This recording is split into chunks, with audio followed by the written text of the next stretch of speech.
এয়া বাহিৰৰ লন আৰু ৰুমৰ পৰা বেছিভাগ ৰুমৰ পৰাই এনেকুৱা এটা ভিউ আমি পাইছিলোঁ এইফালে মই দেখুৱাম দেই লনখনৰ প্লান্টছবিলাক খুব ধুনীয়া হেল্থ একেবাৰে অসমৰ ডিব্ৰুগড়ত থকা যেন লাগিছে শ্বিলঙত থকা নিচিনা এটা পৰিৱেশ আৰু এওঁলোকৰে নিজৰ ষ্ট্ৰবেৰী ফাৰ্ম আছে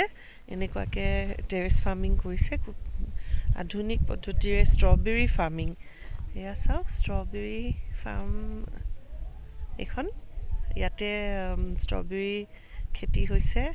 ষ্ট্ৰবেৰী এতিয়ালৈকে লগা নাই কিন্তু যেতিয়া লাগিব ইয়াৰ এনেকুৱা প্লাষ্টিকৰ ওপৰতে লাগিব মাটি টাচ নকৰে তেতিয়া বেয়া নহয়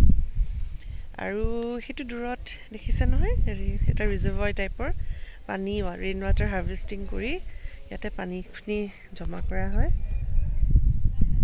আৰু ইয়াৰ পৰা এই পানীটো ইউজ কৰি পুৰা বিস্তৃত এলেকা এয়া চাৰিওফালে দেখিছে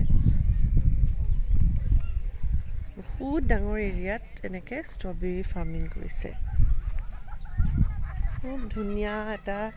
বিৰাট শান্তিৰ পৰিৱেশ খুব বঢ়িয়া লাগিছে ইয়াত পুৰা ষ্ট্ৰবেৰী যেতিয়া ষ্ট্ৰবেৰী আচলতে লাগিব হাৰ্ভেষ্ট কৰিবৰ সময় হ'ব তেতিয়া যে কি যে এটা ধুনীয়া পৰিৱেশ হ'ব তেতিয়া পাৰিলে আকৌ আহিব লাগিব